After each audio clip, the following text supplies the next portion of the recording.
On this episode of Real Estate Insiders Unfiltered, we talk about M&A, how to acquire real estate brokerages. The timing of it couldn't be better. We get very tactile on the process. Getting an incredible show. Tune in. You talk about it privately. We talk about it publicly.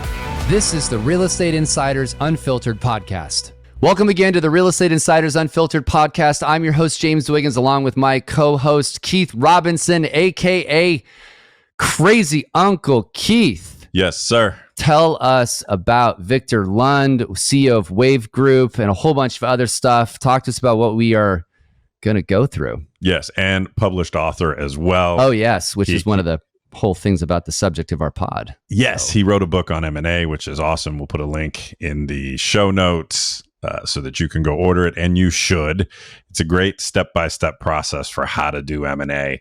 Really demystifies what we think is this incredibly complex process, but it's actually quite straightforward. We really peel back the onion and dig deep on M&A, about the approach, about how to approach folks, how to value companies, pitfalls to avoid. He is a wealth of knowledge on mergers and acquisitions. Timing of it is perfect right now. Perfect. Yes. Yeah. Great conversation around M&A. It's going to be an incredible show. Let's go. Victor, welcome to the show. We are super excited to have you here.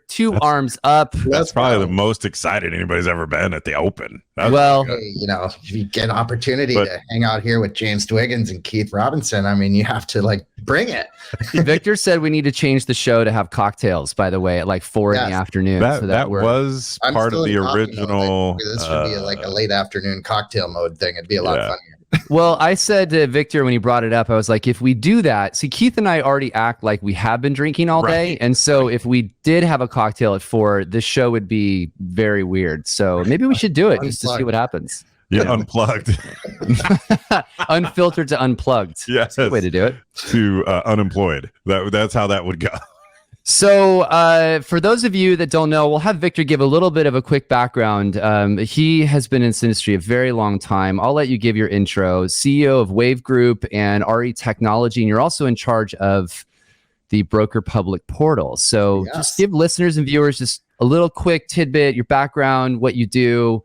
I know you're very influential. You talk to everybody, a little bit about sort of your role. And we pass each other in the hallways at every real estate event. So yeah, it's weird.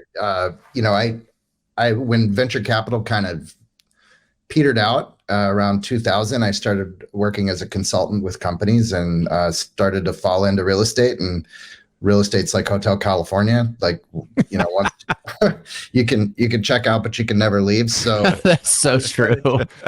I started out doing vendor selection for MLSs, comparing the different vendor products. And then we got really deep into strategic planning for those MLSs. And through that process, we started hanging out with a lot of brokers saying, what do you want from your MLS? Right. And so it ended up we're consulting with brokers and franchises about their technology platform, MLSs, and the technology vendors that serve them. So we kind of sit in the middle of that hub and we do all kinds of goofy stuff. So you get to see all sorts of sides of the business, basically, the deep, good, the bad, and the better. And the better. And the better. That's the new Clint Eastwood Western coming out. Exactly. Yeah. The good, the bad. Bring your guns. Yeah.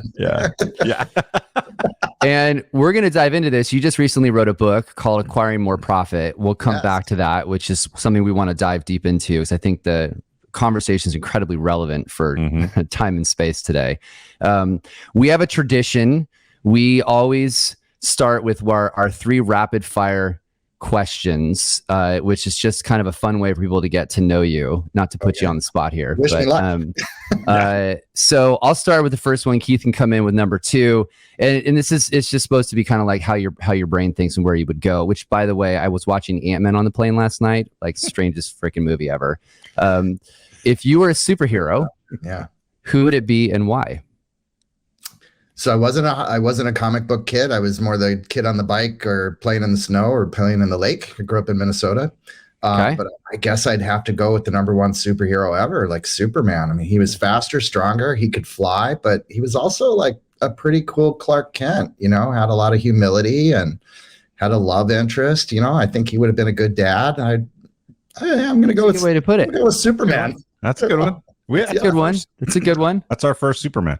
That was. We've had people pick everything but. So Yeah, we had a couple people. We had a plastic man before we had a Superman. That's I interesting. didn't even know that was a thing. I actually didn't either. Yeah, we were way back in the racks of superhero-dom. Batman would be a close second because he had a dope car. Yeah, and like a cave, right? Yeah, Full of stuff. Yeah. This is not actually our second question, but hot dog sandwich or not? Just kidding. That's not our question. Favorite? Yeah. Favorite? I did have Rochester White Hots recently. So I don't even know what that is. If you haven't had it. We'll put that in the show notes. Keith will find ways to bring food into the conversation. Always. Just so you know. Always. Yeah. Favorite Booker podcast this year and why? Oh, geez. Can I cheat and go with a poem?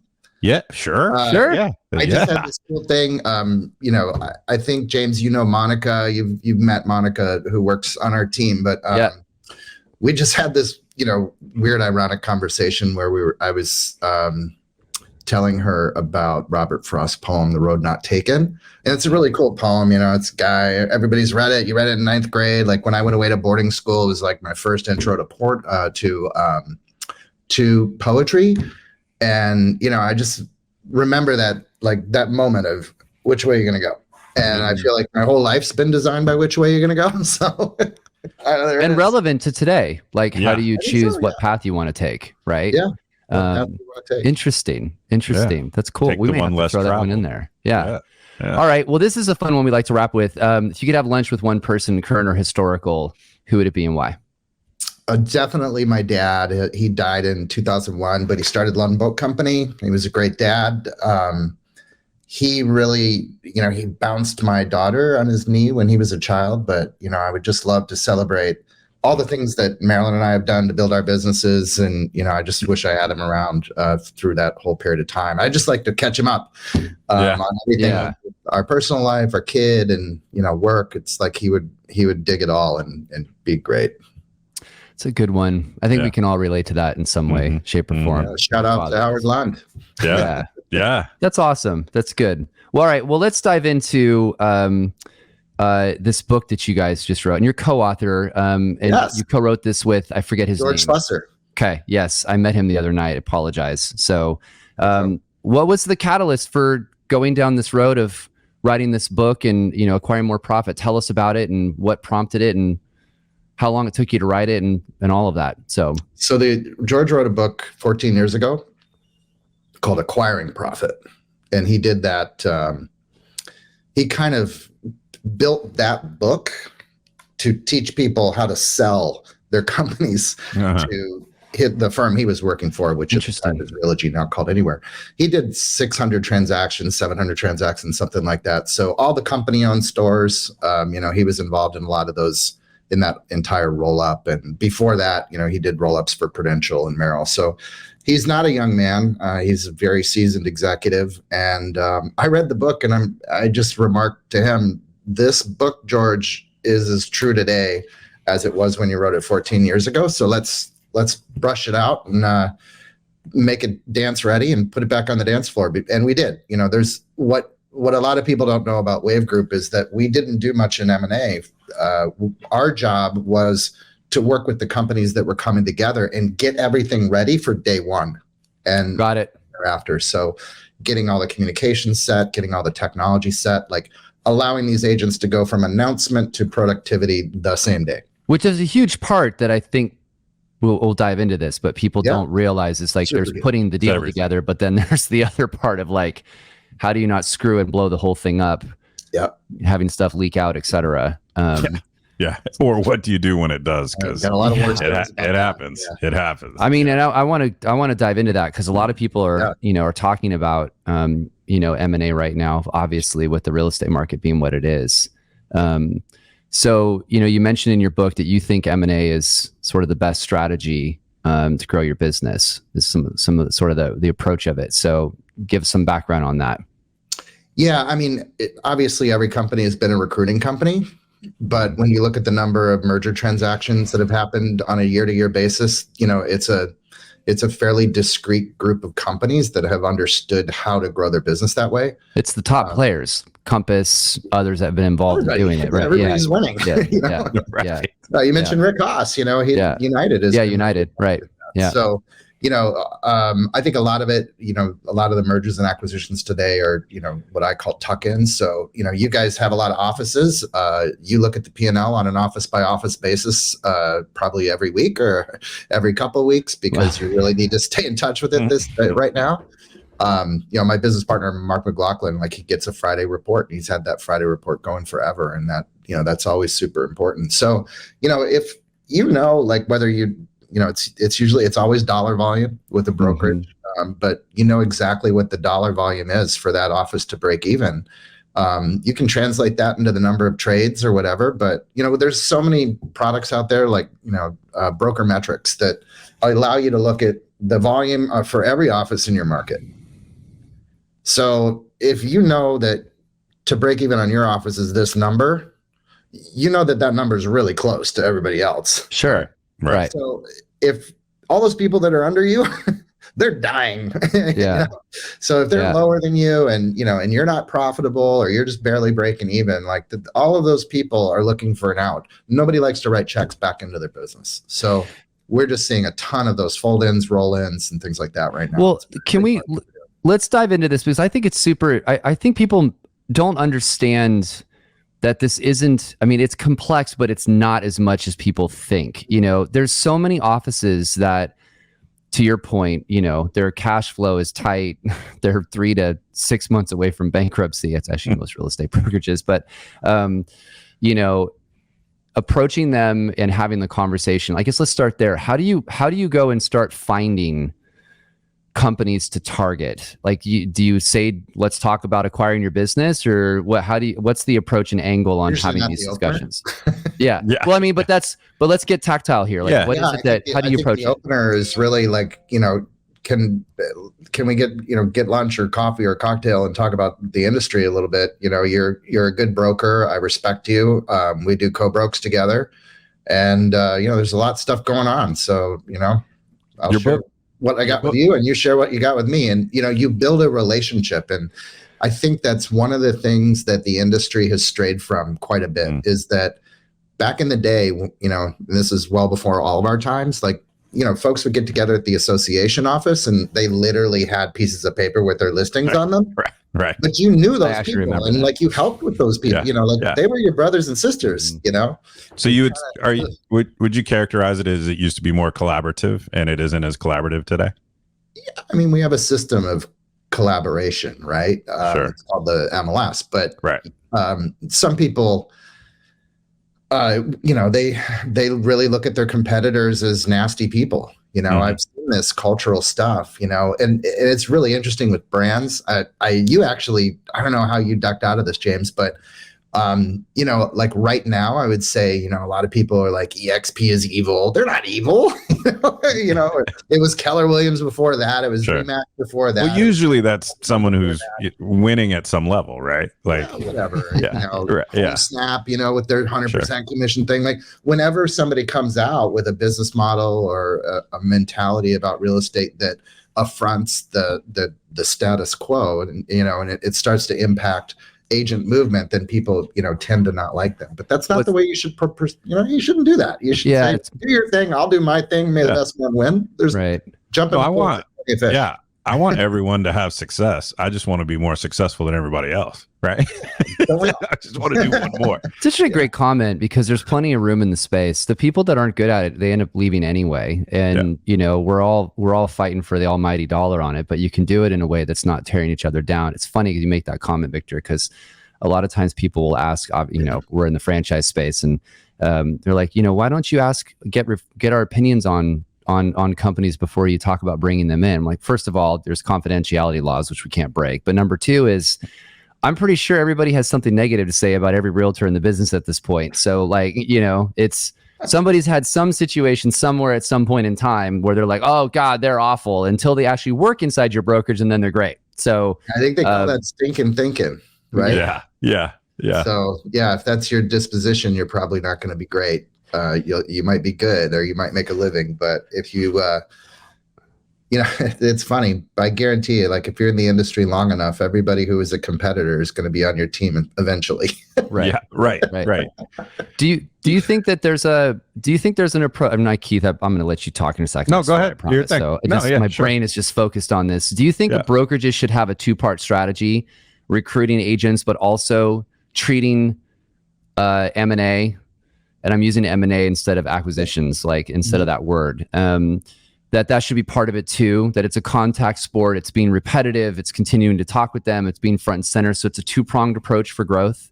Everything that you do to recruit, all the systems that you have for communicating, staying in touch, for congratulating people, for, gathering with those people, every single thing is the same. Whether you're recruiting for a merger, recruiting a single agent, or recruiting a team, you have to find a place of trust. And is the number one thing you're looking at besides the P&L? What's the catalyst for? What's the thing the broker should be thinking about in addition to the financial when talking to companies? Like where have you seen deals make or break by not following some part of the process? It's always breakage, right? Define breakage just in case. Yes, everybody breakage understands. Is when, two owners agree to get married and the kids don't want to join. So, What was that movie, Kramer versus Kramer? Wasn't that where the kid sues his parents? We're divorcing my parents and going to get other parents, Yeah. But I mean, and it's interesting, when you do it right, and, a lot of people, there was Bess Friedman had this really cool statement that she made on stage this week at RIS Media. She said, trust is built by stacking moments at a time. And I thought that was a really cool thing. So, building that trust with your future partner that's what's going to lead you to success. And alignment too, right? Because I've done M&A deals that went pretty well. I've done some that were harder. Usually it had to do with the cultures and alignment of the what's next, right? Sometimes people are selling to get out, and if what they want to do is run away from the problem, my personal experiences, those were the more difficult transitions because it's not that they didn't care about their people. They were just more focused on themselves, right? And not as focused on this sort of elegant transition for their people. And whereas when maybe they were not quite all the way done, they were tired but not worn out, then they do want to hang around. They do want to participate. They do really see this as a sort of addition by addition, not addition by subtraction. Yeah, I mean, if you're recruiting, though, Keith, like if you're doing a good job recruiting, you know a lot about the company anyway. You've talked to their agents, you've met with their agents. Agents from your store have gone to their store, from their store to your store. You know what they do, their tools, their commission splits. I mean, the whole thing, more or less, fuzzy enough to have a feel for it. So, you should be able to identify those people in your market just by experience. You'll notice, like, there was a company, and I'm not going to say their name because there's a lot of litigation about it now. They went and bought a truckload of companies over the last couple of years, and then completely dunked. And I think that they bought those companies the wrong way, not because they bought them the wrong way for financials, but because they didn't do that work to make sure that the people in the companies they were cultures aligned. Culture's alignment. That's key, right? So if you don't have a culture alignment, your breakage is higher. If the culture's aligned, the breakage is lower. And Keith, your point, I've heard this before, is having the broker. This is what I've heard through a couple people. Never talk about an acquisition. It's merging companies because it sounds better, even though we all know what it is, but it just sounds better. There's a little bit less ego involved. Like when someone's not being bought out, they're merging with it, and then keeping them on helps stop some of that breakage. Is that your overall assessment on that too? If unless the person needs to go and it's like actually strategically they need to get out because they're not a fit. But even those deals tend to be really more aren't good deals. Yeah, right. Exactly. I mean, first of all, real estate agents don't want to think that this guy they work for, this gal they work for, just got a huge check and is leaving. Like, you just took my commission money with you. Yeah, they want to know that person, that leader, that the one that they trust and came to work with is going to be hanging around and is going to, you have to maintain that trust, because they chose the leader to work with to begin with anyway. For right? sure. Yeah. For sure. Yeah. So I think everybody respects the transcendence of an executive in their life and a business owner. Like that should always be respected. Sure. I think when, there was like a tremendous amount of pride at Pacific Union when they were fending off Compass in the Bay Area, and in LA, they were doing a remarkable job. Compass couldn't get any traction, but through through abrasion led to conversations, and Robert and Mark realized that they weren't as far apart as they thought, and through those. And now Mark's there. Yeah, Mark's there again. Yeah, right. To some degree. Yeah. There was 2 weeks a month he's there, but it's, and because he loves people, and Robert loves people, right? So the one thing that they were always aligned on was this is a people business, and whether they're your real estate agents or teams or your office managers or staff, we're in the people business. And once they figured that out, their business model was already the same, with the exception of the whole paying agents to an advance against commitments. But I was going to dunk on that, but I'm going to leave that alone for a second. So, if we can, why not, right? But in the transition, usually, right, the agent, the first reaction is, what does this mean for me? Right? That's a very natural human reaction. But in my experience, the absolute next reaction is they look to the leader who they've loved, adored, and trusted with their business and say, is this good for you? And if it means for them something that not much changes, right? Like, don't change everything your first day, leave everything the same, right? And so if not much changes for them, and the leader that they've known and trusted and loved sees this as the next logical step in their career, and they're really happy, magically, most of the time they go right back to selling houses. Like, I'm good. Okay, cool. And you're good. Oh, great. Let's march forward. I mean, we were talking about, offices losing money because we're in that environment today. Sure. And, I don't think that there's any reasonable real estate agent that would like to just sit there on a sinking ship. Right. When the owner says, but most of them don't know the owner's losing money, right? That's not normally something they shout at the sales meeting. Like, hey, agents guys, don't understand the word brokerage. The first part of that is broke. Like, yeah. Well, you may be right, Keith. I think you're, sophisticated, top producing agents that have been in the business a while. They can do the math. Sure. Yeah, they can do the math. They probably have done a few commercial deals. They know what leases are in the area. They know what the cost of operating that office is, along with the other fees. They're usually not that dumb. And those are the people that matter the most, right? It's the 80-20. They're doing the business. They're doing the business, and they're very much a partner with their broker. And if they can say, hey, this is going to give us the capitalization and the strength as a firm to, combine market share and be a more powerful instrument for providing services to clients, and you're going to make more money doing more trades. So, yeah. Is this the best time for M&A in the last 15 years? As a buyer, absolutely. Yeah, as someone who wants to go out and merge and grow their company, is this the best time since for sure the Great Recession? Yeah, agreed. Every industry in the history of capitalism, the ones that have been most aggressive growth, like really acquiring other companies during a recessions, are the ones that come out of it like slingshot it. Yeah. What? Oh, go ahead, James. No, please go, Keith. Go. Why don't more people do it? What is it that they don't understand the approach? Is it access to capital? Because let's be in Europe. What percentage, if there were 100 brokers in a city, what percentage would you say out of 100 are doing M&A in earnest, consistently, persistently working this side of the business? So top 3 to 5. Yeah, maybe top 3 to 5 out of 100. So 3 to 5% max. Yeah, I mean, there's 108,000 real estate brokers in America today. A phenomenal number. Yeah. You can pretty much look at the Real Trends top 500 and pick out everybody who's done an M&A transaction. So why don't more people do it? Why isn't that percentage 10 or 15%? Well, that's why we wrote the book. Honestly, it's not magic. It's a fairly straightforward business process. Can you go deep on that then? Like so Keith asked the question, how do you get the capital? What's the approach? I want to dive into multiple, as I want to make sure we get some of this tactical stuff out. So like, how do you approach it? Give us, where do you start? There's sort of three phases, there's the dating phase, and then you get that NDA is really important. You really have to agree to confidentiality.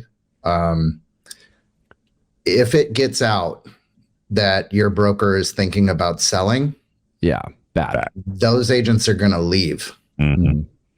So you really, you have to be super quiet about it. Yeah. So I think that's phase one. The second phase is the valuation phase. So WAV Group and another company, Steve Murray, he's also, we're the two entities that brokerages use to get valuations done on their business.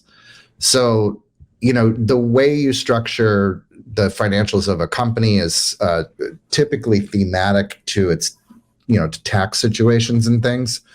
You can, as a business owner, you can choose to have a company car, right? Well, I don't know that the buyer of your business wants you to have a company car, right? You have to, we call it adjusted EBITDA. So we adjust the financials to take out any of the reasonable expenses tied to a business, which the new owner would not find reasonable. Okay. So you have to adjust it all out. All of us that are There's business give owners, and take basically on both sides. Right. So you have to just get the finances to align with the way in which they monitor office reporting and expenses, and line them up, take out all the other stuff, and then look at the P&L that way. So and it goes both ways, right? Because if the owner's stepping away, that salary being deducted also is no longer an expense that the new buyer would have. So you're adjusting that as well, correct? So if I'm usually the opposite, to be honest with you, the owner typically doesn't pay themselves what they're worth. Mm-hmm. Oh, interesting. Okay. FICA and Social Security and all those other things. Yeah, good point. You may pay yourself $42,000 a year, or whatever the limit is for your position in your state. But I don't think you could hire an office leader for $42,000 a year. So you actually have to adjust that up. Got it. If it's a $95,000 job in your market, then you actually have to put in $95,000. Interesting. Yeah. So getting somebody to go through this, you guys as an example, help you set everything up. Yep. And then what does that run typically for evaluation of an average valuation of a business? Just curious. Yeah. If it's a single office, not a huge company, probably, and their books are, in reasonably formatted, like not on a piece of paper. Yeah. Not in a shoebox. Yeah, exactly. If they're pretty well organized, then, I on the low end, it's probably $2,500. On the high end, $3,800. But for multi-office brokerages, it goes up from there.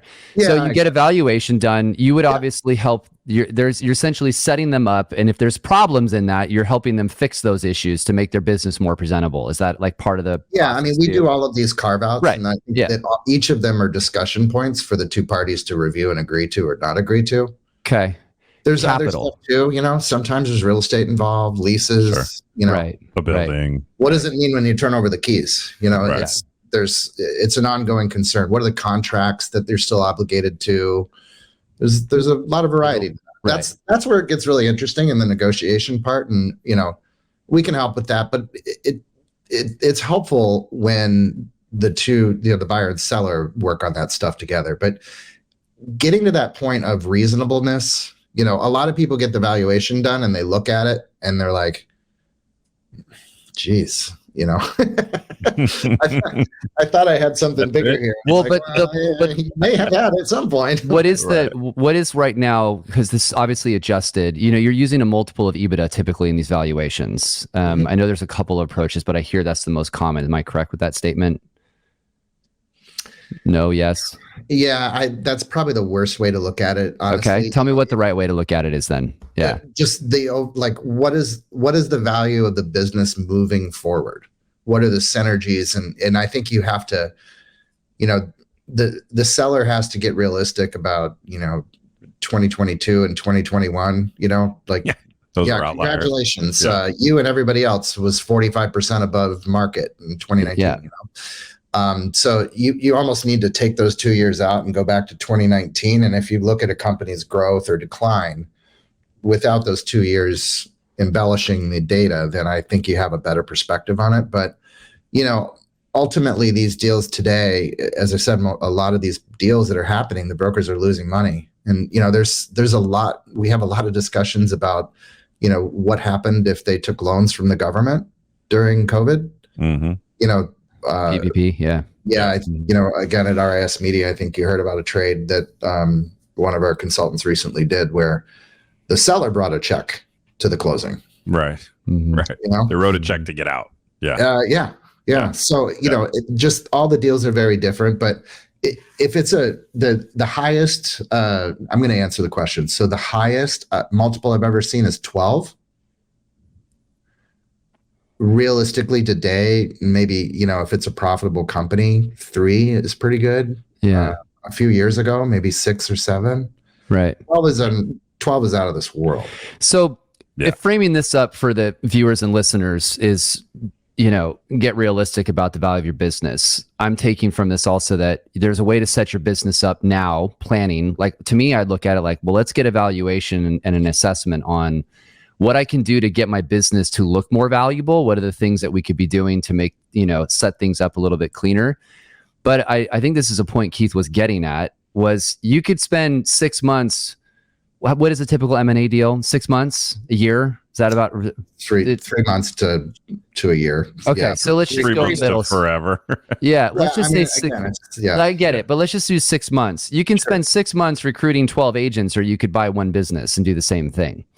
You know, so there's if you buy one business, you're probably getting 20 agents. Well, but that's actually where I was going to go next. But don't you think there's a lot of opportunity? So this is actually I was framing that, Victor. I apologize. I was leading you for a second. Yeah. So isn't there probably a lot more, or there are a lot of opportunity with a lot of small independents right now? So that everyone's looking at the 50 agent office, but I'm almost like, is there a lot of room in the 10-person office? Quicker deals, a lot less money, success. Yeah. Mm-hmm. So one of the things that you find in all of those smaller offices is that the principal is still out there selling. They've got a strong book of business. Yep. And what's remarkable is that the minute that they don't have all of the responsibility for recruiting and marketing and technology and, you know, deal doctoring for agents, you know what they do? They go out there and they sell. And their business explodes. They make more money than they've ever made since they started their brokerage. Right. And then they're like, wow, yeah, I wish I would have done this sooner. And those people actually become the best advocates. Mm-hmm. So when we talk about that dating phase where you're, you know, building rapport with potential new partners, having somebody like that on your team and just talking about the benefits. There's a guy named Byron Grant. He lives in San Luis Obispo County, where you spend some time. You said that name, and I was like, I know that name. I know that.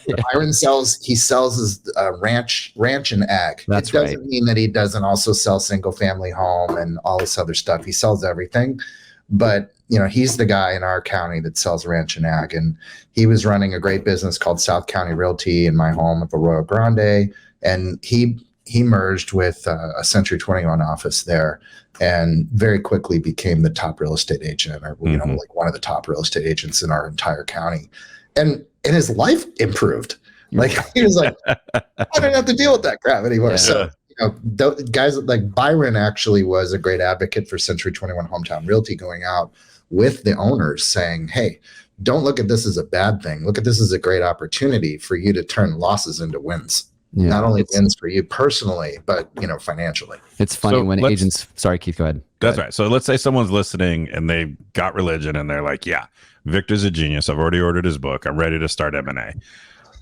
It seemed in your book you talked about this a bit. There's some tension between setting up a capital source and finding a deal, right? It's sort of you need both. How do you think someone should approach this? Should they go find a capital source first and then go deal hunting, or should they go find the right deal knowing that the capital will be there if the deal makes sense? I would follow the get religion part first. Yeah.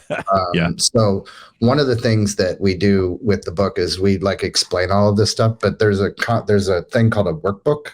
And I would always buy the digital version of the workbook because they're actually we provide the Excel spreadsheets and the Word documents and everything else that our consultants use to do the valuation process. Do it on yourself. Teach your managers how to do it so they can sort of pencil these potential opportunities, just knowing what they know just through the data elements that are available through the MLS about who the right people may be. And, do that, and sort of before you get too far afield of whether you want to be a buyer or seller in today's market. I think that's where you start, because, if you look at it and you're like, this doesn't work, then it's different. But, depending on what type of business you are, and, so. When you say type, you're talking C Corp, LLC. What brand franchise you are, All right. Some franchises offer development money for acquisitions. They'll front some whatever capital. Depends on who you are. Remax guy was like, the Remax people. They like to go out there and hunt for their people. So they'll go out and hunt for offices that might want to become Remax, and then they set them up with one of their folks. So it just depends on who you are. Yeah. I want to get this one question in before we wrap up. What does a deal structure look like? I mean, what I'm referring to, is it 25% down, 50% down, financed? Like, explain that structure so people, as I think people think I got to write a check for $1 million, which is right. So let's get really specific here, and we'll end it on this question. And Keith's got one final to wrap with. So yeah, it's there's some financial element that initiates it. That element could be, I'm taking over all your debt. It may not be cash. It might be just, let me take the liabilities. Yeah. Or it could be cash. And then there's like usually a 3-year earnout. 3-year earnout. And so what kind of down payment on cash are we talking, just for perspective? Like, what does it typically look like? Well, if the company's making money, it's let's go with that. 25 of the valuation, whatever you're buying it for. So, and then the earnout is over 3 years, and it's based upon agents staying. To be clear, that production stays. Is there production? Yeah. So if production dips, then the valuation goes down. If production increases, the valuation goes up. It's fair for both parties. Got it. Even the valuation number, it's considered a benchmark or a baseline, and then if you crush it. It goes, I think the seller makes more money. So they bought Pacific Union for $80 million, but they crushed it. So I'm not sure what the total was, but it was significant. More than that. That was timing was good too, because the market went skyrocketing. So. Yeah. Well, they performed, and you do want to have that incentive for the companies you buy. You want them to go and make it a 1 + 1 = 7 thing. Right. Why would you be mad? Let's do it. Write those checks gleefully. I mean, it does. The heartache comes when when there the other way. A lot of agents don't stay. They don't stay. All right. We're at the end of the show. Keith's got the last one. This is it. So we ask this all the time. I think I know what your answer is going to be, so this is a layup. Get ready. No. Yes. If you were a real estate broker today, what's the one thing you would do or add to your business to make a difference? And it's okay to say M&A. I just no, I'm not going to. I mean, yes, but I actually, and James knows this. I think the most important solve for real estate brokers today is customer loss. So you have this situation where good answer. Pretty much every customer, 98%. I don't know who the stupid calculus somewhere is, in there. Everybody says they would use their real estate in a future transaction, but only 1 in 5 do. Yeah. I really, when I think about, there's solve that, so much noise out there about lead funnels and lead generation and, lead to close and all of this stuff. It's like, but what about those 4 customers who already love you that are going and doing a deal with somebody else because you just left them alone? Yeah. Right. Fix You that. orphaned them. Yeah. Yeah. Fix that. Yeah. We had Dustin Gray on our show, so there's a plug back for what Milestones is doing. Yeah, I mean, obviously, you have to grow through a recession. M&A is a great thing to do that.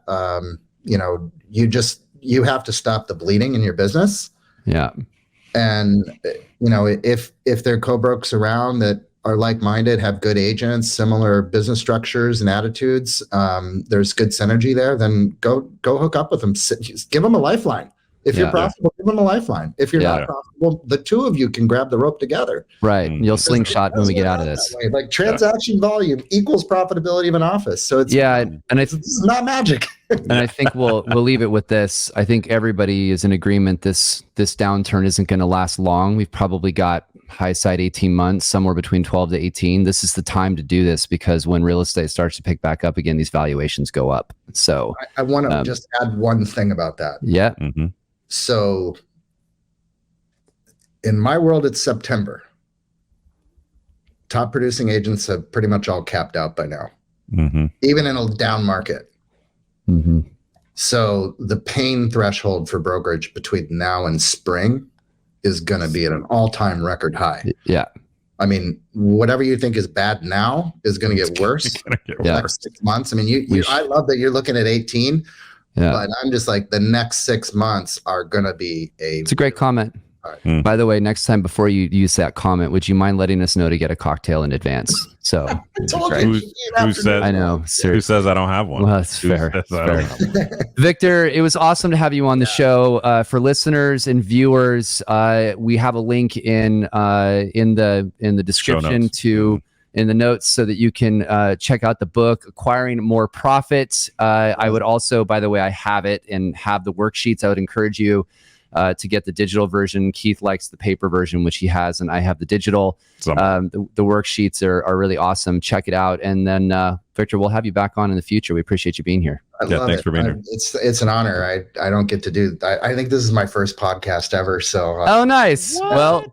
That's awesome. Well, we're the best. There won't be anything that will be as good as ours. Well, they might be as good, but they'll be less fun. I don't know. What a podcast, whatever, No, if you do it once, you're a podcaster. Pretty much. Yeah, it's easy. No, this has been great. I love your show. I love what you guys do. I know awesome. You guys work really hard. You're good people, and it was fun. Thanks so much. Awesome. Thanks, Victor. It's our job to say out loud what everybody's only thinking to themselves. It's your job to subscribe to this podcast so you never miss an episode.